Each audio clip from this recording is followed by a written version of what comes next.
Extraordinary claims coming out of Canberra tonight, with a former Prime Minister allegedly on a list of suspected pedophiles.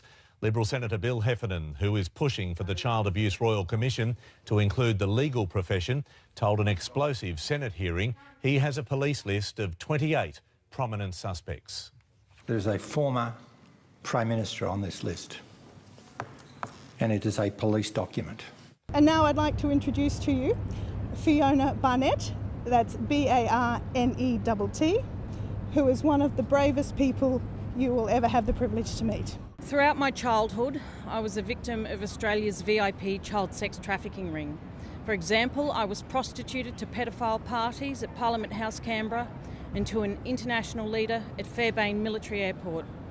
The people involved in this elite pedophile ring included high-ranking politicians, police and judiciary. From the late 1980s, I reported my abuse experiences to multiple healthcare professionals, not one of whom adhered to mandatory reporting requirements. I reported to New South Wales Police in 2008. I reported to the Royal Commission in 2012. I reported to Operation Attest in Canberra. I made formal witness statements to New South Wales Police and have agreed to do more. I've reported directly to the New South Wales and Federal Police Commissioners and to the New South Wales Coroner. I have provided sufficient names, times, dates and places for authorities to investigate. My experiences were horrific beyond words. I witnessed child abduction, torture, rape, murder. But the way I've been treated for reporting the crimes I witnessed and experienced has been far worse than my original abuse experiences. Victims endure the most miserable childhoods. We then spend the rest of our lives paying for the crimes committed against us. Victims are constantly placed under excessive scrutiny. If we can't provide a precise time and date for something that happened 40 years ago, we are called liars. If we get emotional, we're labelled crazy. If we are vocal, we're just attention seekers. It's time to focus our attention away from victims and onto those responsible for the crimes against children. In the 2006 census, Australians identified child protection as their #1 concern. Why then does our government continue to ignore the public's concern for children? Australia is a pedophile haven. Our laws are written, interpreted and administered in a way that benefits pedophiles and silences victims of crime. Our university lecturers teach pro-pedophilia material. Our health boards continue to allow offending doctors and psychologists to practice. We are up to our second Royal Commission into child abuse in 20 years. The Wood Royal Commission was indeed a failure. If it was successful, I wouldn't be standing here right now. The Wood Royal Commission was established in response to complaints about the VIP pedophile ring that abused me. This is the exact same elite pedophile ring that I reported to the current Royal Commission.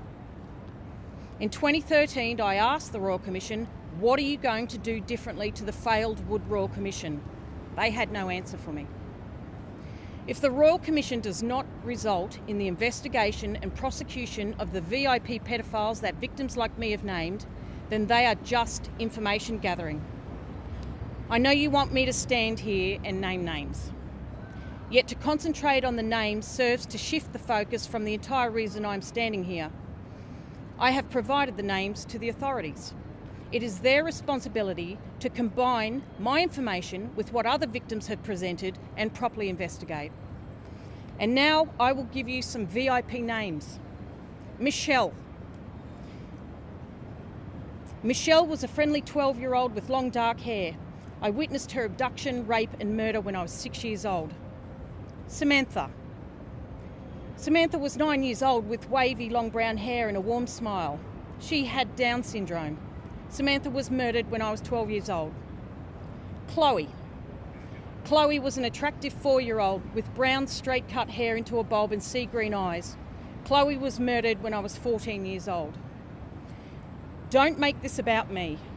Focus on those victims who couldn't be here today to personally share what happened to them at the hands of the VIP pedophiles who have infiltrated Australia's supreme institutions.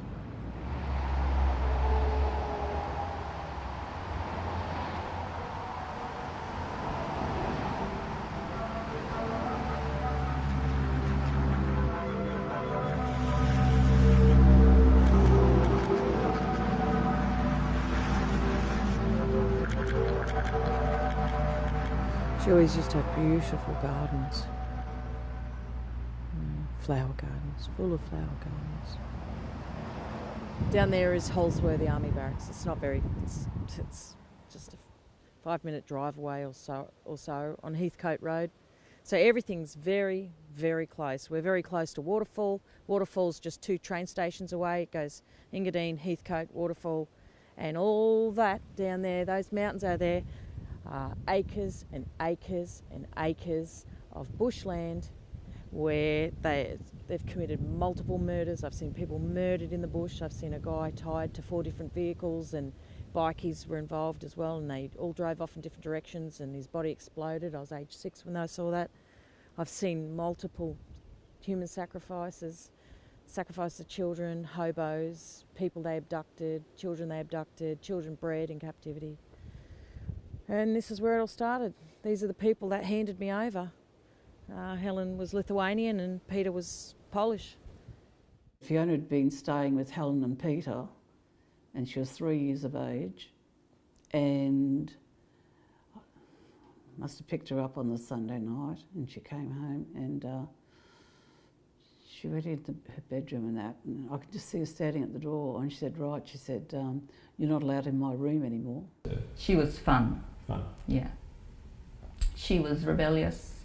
She stood up to teachers. She was always entertaining. It was always good to just be standing a couple of metres away from her when that was happening. You would never go and stand next to her because you wouldn't want to get in trouble yourself.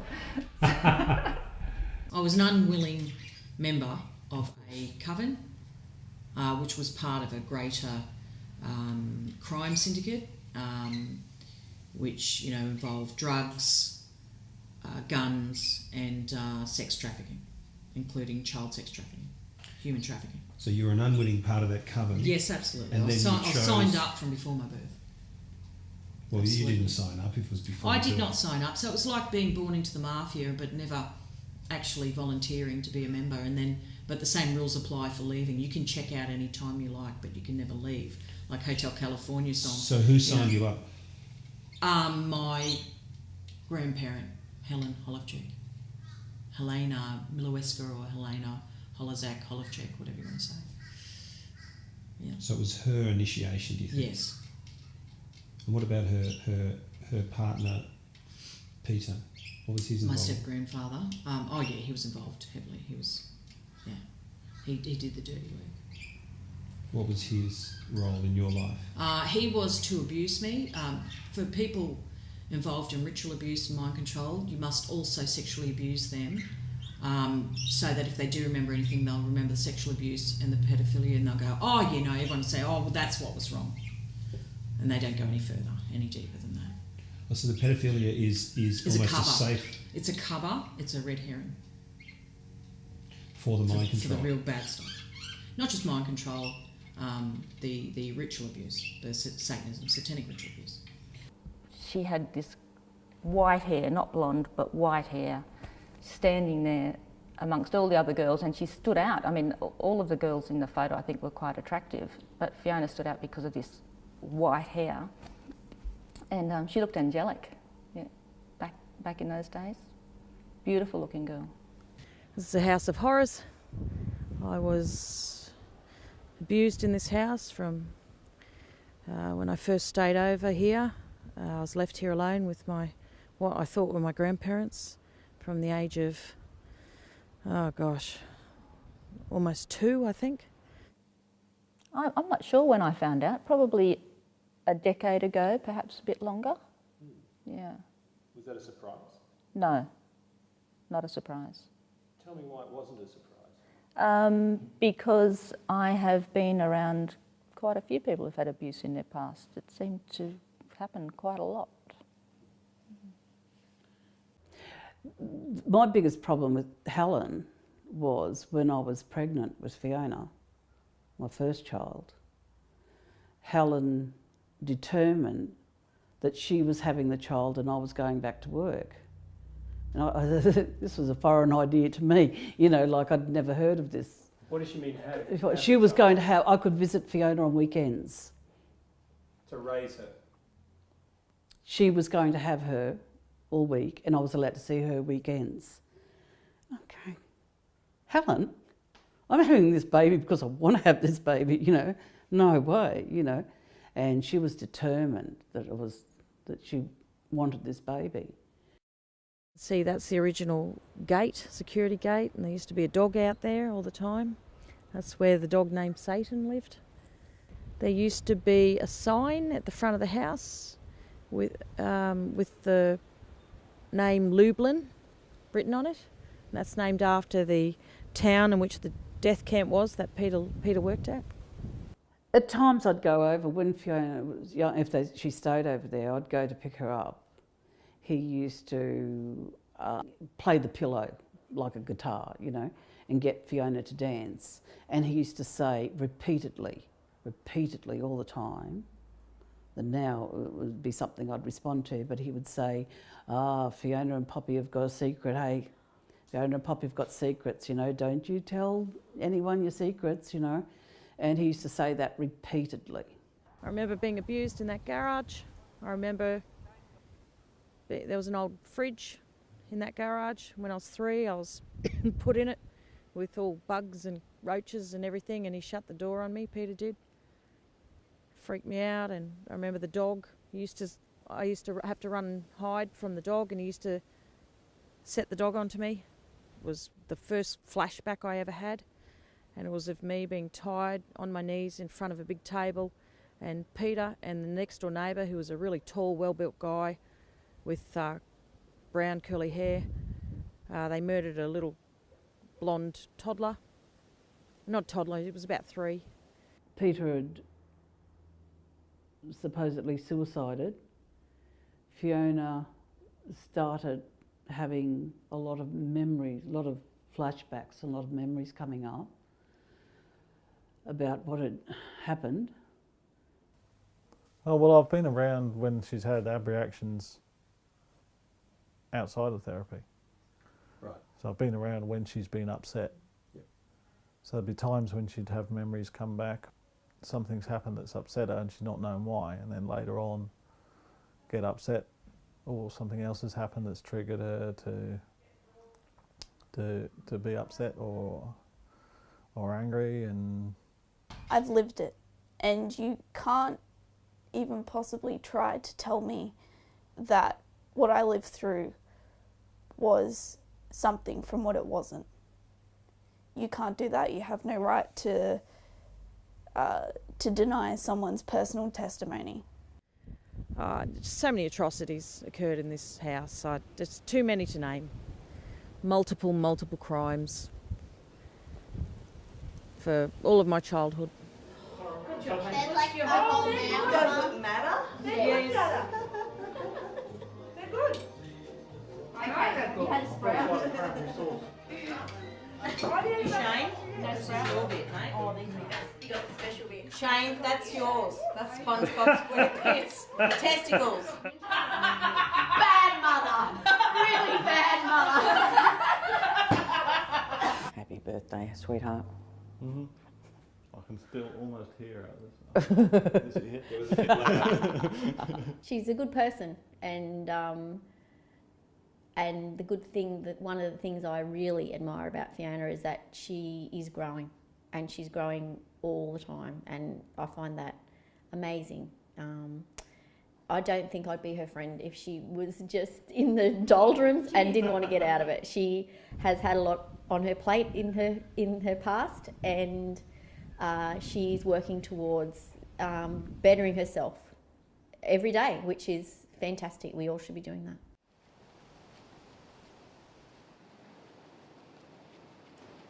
This is all spray painted fresh paint. This is your walkway. And this is fresh. This is since we were here a year ago. Cash, come and check that there's markings as we'd expect here. I think there is. There seems to be a path wasn't difficult to believe. It was just new.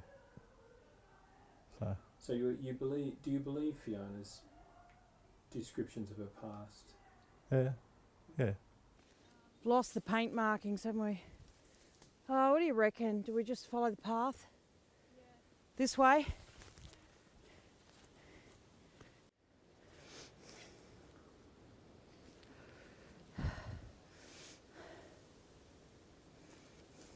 This place, there's graves everywhere here. It just goes for ages. She isn't doing any, she's not motivated for her own gain at all. She is always motivated for the greater good, for social justice, for helping people that might need help. She ends up in the mess of someone else's life so often. You know, the things that really matter about someone else's life. She's only just met the person and she's suddenly bought in and she's involved and she's helping them and she's advising them and what have you. Without Fiona, none of this would have come to fruition. Fiona, I could never thank her enough for what she's done for me and for my son. For my son especially, you know, I'm an adult and you can pick and choose your friends when you're older, but when you're a child you trust everybody, and that's hard as a parent, to put somebody in front of them with such a big thing that's happened to them and expect them to trust again. Well, with the Gary Willis, it was, you know, she couldn't sleep. You know, she knew it was going to be trouble going into that, but she couldn't sleep, and you know, she felt she's been asked to do something about it. This particular teacher and a second teacher used to get these 13-year-old boys who are quite big. She had Down syndrome, this girl, and used to get the girls on the floor and get the boys to stick sticks up their vaginas while they masturbated. And that's partly why I admire my mother so much, is because she chose not to deny it. She's intense, she's honest, selfless. I just noticed living with intensity. That's what it is. It's living with intensity in the flesh. In a way, her therapy and, you know, the healing she gained from that, it definitely eased a burden that never should have been there in the first place. Now there's a difference between the intensity her personality caused, and that's just her personality, you know, that's never going to change. I was 8 when I was brought here. We were brought here in the daytime. I don't like being here at all. I'm very stressed at the moment. Brought here by my Lithuanian grandmother, Helen or Helena Miloweska or Holovchek. And we waited for nightfall. We got off at Waterfall train station, I believe. We were met here. Dr. Mark, Leonis Petruskas, was here, the red-headed mistress or partner or whatever of the Engadine policeman. My uncle David Holozak, my father's younger half-brother. And there were at least 2 other people here. There could have been 6 to 8 people looking down on me. I was right out of my depths. Right out of my depths, absolutely. This is probably the worst memory from my childhood. I looked in the grave and there was a partially decomposed, there was a body of a partially decomposed, light-haired person. It was at least shoulder length, blondish, pale coloured hair. It was half decomposed, there was maggots. So it was fresh. It's a body that my perpetrators had put in here and prepared, you know, here's one prepared earlier. It was all ready to go.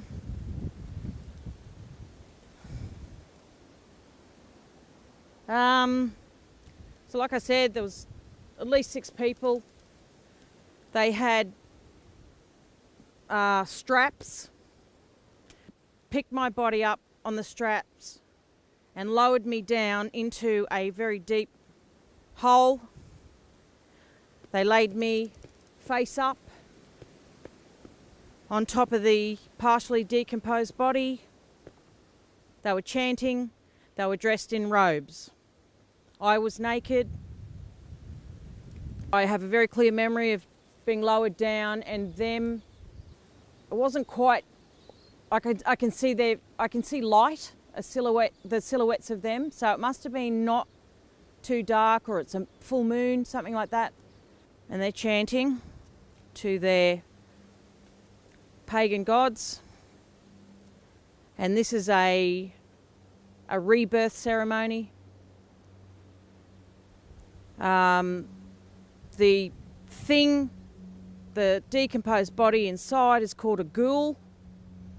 I was told that it would come to life once the lid was closed or once I was in there. I believed this thing was going to come to life. They put the lid on top and it went completely dark. And I thought this thing was then grabbing me and suffocating me. I was screaming my head off. I was screaming as much as an 8-year-old could scream, as loud as I could scream. I was screaming for God. I was screaming, Jesus, help me. I was terrified beyond words. And I exhausted all the oxygen in there. They left me in there too long. They didn't mean to do that. And I died. And I woke up in the emergency room of Sutherland Hospital. The room was tiled from floor to ceiling in pale bluish tiles.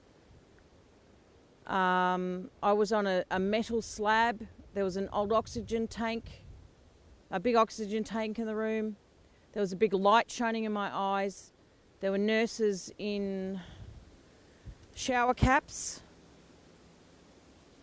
And one nurse, and I had a mask on my face, and one nurse said to me, "We nearly lost you." She was very warm, and then she said, "Mummy's here," and oh, my heart leapt. I thought my mum was there. I could see the door to my right. Wasn't Mummy, it was the red-headed witch that had helped lower me in the grave, the lover of Leonis Petriscus, and I don't know what she was, whether she was the wife or whatever of the fat Engadine policeman. But she was a slim-built woman with very red hair, long red hair, and she had a black crucifix on a gold chain. And I remember looking at her and just thinking, that's not Mummy. But I couldn't say anything. And then Dr. Petriscus, or Dr. Mark, as I was made to call him throughout my younger years, released me into his care. And I was taken back to Engadine. I was taken back to Helen Holozak's house at 14 McAllister Avenue, and I was in there, and I remember being sitting in a chair, and I remember Leonis Petriscus just freaking out and pacing the room and talking in Polish or whatever, another language, to my grandmother, and they were all panicking and freaking out. And then I remember him subjecting me to unethical hypnosis and trying to make me forget the whole thing. And I remember I had a near-death experience during this. I went through a tunnel, and there was light at the end of the tunnel. I painted that tunnel on my bedroom wall at 40 Aringo Street, Budgewoi, when my mum and brother and I did a mural on my bedroom wall. And I painted the tunnel, and I told my mum that's the time tunnel, that's the Doctor Who time tunnel. And I knew it was the tunnel that I'd gone through when I died. You know, for those who say I'm making this up, live it and then tell me I made it up. I want to go now.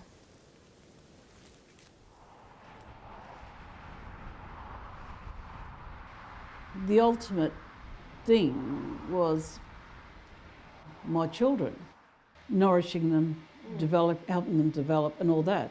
And that's why it seems like such you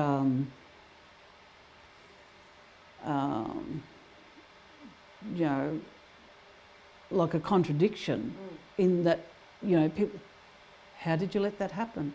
If I didn't have that strength and the Lord, I couldn't do it. You couldn't do it. It's too bloody hard, you know,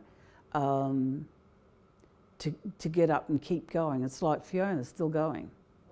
You know, the girls, you know what they've had to deal with.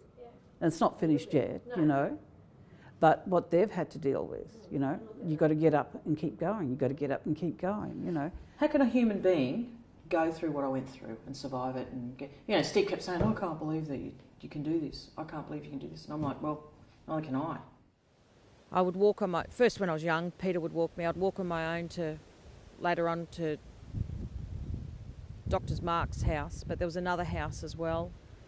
And I would walk, I have vivid memories of being walked up this road by Peter and getting to the end of this road and turning left, and down the end of that road is Engadine Boys Town. It's just, you just turn left up there and Engadine Boys Town. You turn right up there and go around the corner and you got Dr. Mark's or Leonis Petriscus' medical centre. This is where Leonis Petriscus worked, Dr. Mark, Melov. Every person employed at this medical practice in the 70s and 80s were involved in the ritual abuse of myself and other children, and crimes and murders and covering up murders and writing false medical reports to cover for the crimes that they committed. For the Sutherland Shire, and especially around Engadine Waterfall area. A number one rule within that environment, that world, is never, number one rule is never, well, number one rule is there is no fight club. There is no fight club. There is no fight club. You know, we don't exist. That's number one rule. Second rule is never put your own personal interests, desires, passions, fetishes, you know, whatever, before the common good. Never. And Bailey violated the good of the coven, well, the good of the order. It's not the coven. Covens are little groups. The good of the order. I used to walk here myself, where I had the privilege of being sexually abused by Leonis Petriscus, otherwise known as Dr. Mark. I don't remember this house. This wasn't here. But this is the general location that I was made to walk down. I've handed in police statements about what happened in this area. I was sexually abused by Leonis Petriscus and and the red-headed woman who was associated with the Engadine policeman. And I've made detailed statements about being abused here when I was about 14, 15. The sexual abuse at the hands of Peter Holozak stopped at about age 12. Well, it did stop at age 12. I remember the day I had the argument with him. And that was after Dr. Mark, as I knew him, said, no more, he's not to touch you anymore. And then Dr. Mark was only allowed to touch me. Pretty exclusive.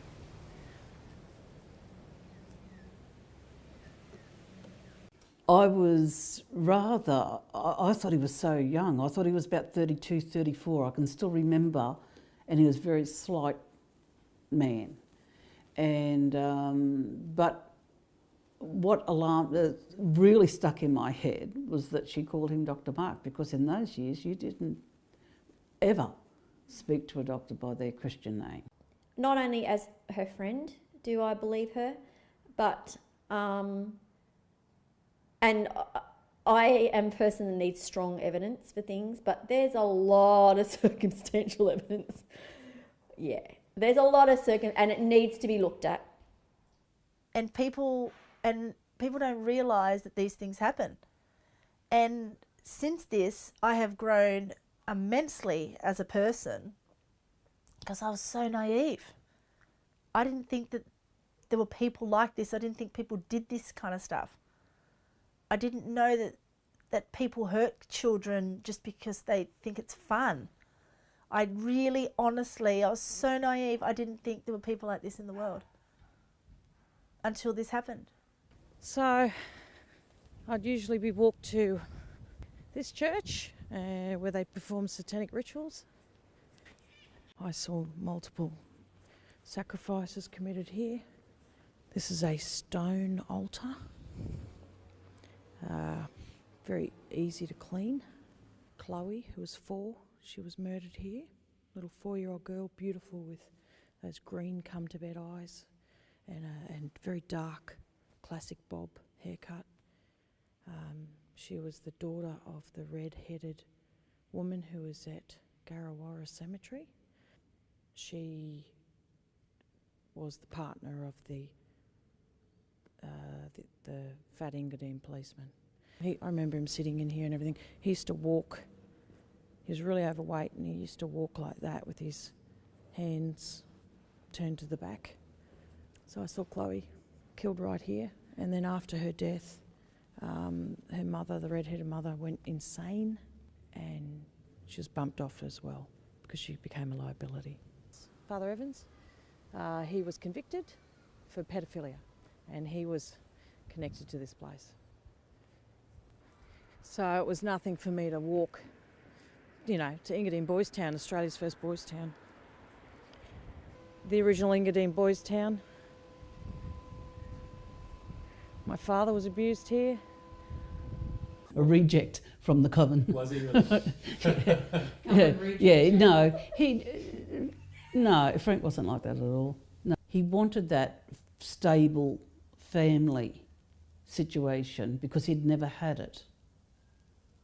He only knew abuse in his home. He was so badly treated that he used to roam the streets all night until his mother came home from on the last train from work and meet her up at the station.